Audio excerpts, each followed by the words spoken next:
కాపు నేత స్వర్గీయ ముద్రగడ పద్మనాభం ఆశయాలను కొనసాగిస్తూ కాపులందరూ ఏకతాటిపై నిలిచి తమ డిమాండ్లను సాధించుకోవాలని సీనియర్ నేత వాసిరెడ్డి యేసుదాస్ పిలుపునిచ్చారు. కిర్లంపూడిలో జరిగిన సంతాప సభలో ఆయన ముద్రగడ ఉద్యమ ప్రస్థానాన్ని ఎదుర్కొన్న ప్రభుత్వ వేధింపులను గుర్తు చేసుకున్నారు.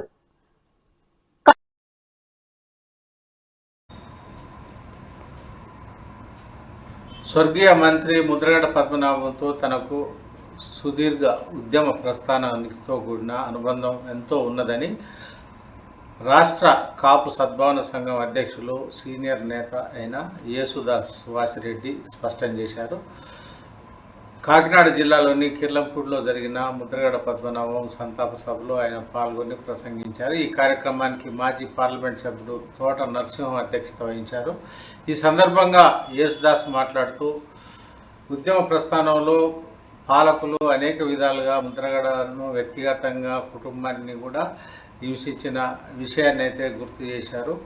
ముఖ్యంగా కాపుల రిజర్వేషన్లకు సంబంధించి అయితే అంతేకాకుండా కాపు కార్పొరేషన్ నిధులు కానీ ఇతరత్ర అనేక అంశాలపై కూడా ముద్రగడ పద్మనాభం తన తుది శ్వాసం వరకు కూడా తపన చెందారని చెప్పారు. వారి వల్లనే కాపు కార్పొరేషన్ కూడా ప్రభుత్వం ఏర్పాటు చేసిన విషయాన్ని అయితే గుర్తు చేశారు. ముఖ్యంగా 30వ నంబరు జీవో కూడా జారీ అయిందంటే ముద్రగడ పద్మనాభం గారి ఆమరణ నిరాదీక్ష ఫలితమేనని చెప్పారు.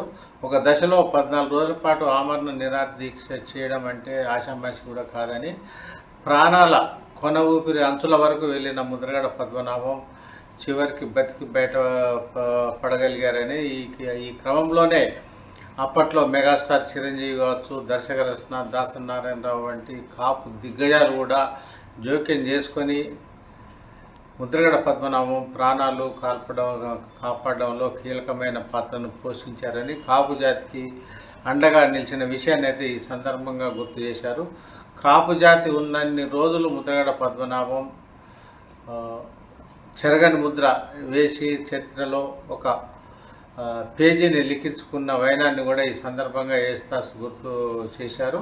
వారి ఆశయాల సాధన కోసం ప్రతి కాపు జాతి కూడా సంఘటితంగా ఉండి డిమాండ్లను సాధించాలని, అప్పుడే వారి ఆత్మకు శాంతి చేకూరుతుందనే విషయాన్ని గుర్తుంచుకోవాలని ఈ సందర్భంగా వాసిరెడ్డి యేసుదాస్ తెలుపుతూ ప్రత్యేకించి దీనికోసం ఒక పకడ్బందీ కార్యాచరణ అవసరమనే రీతిలో కూడా ఆయన మాట్లాడారు.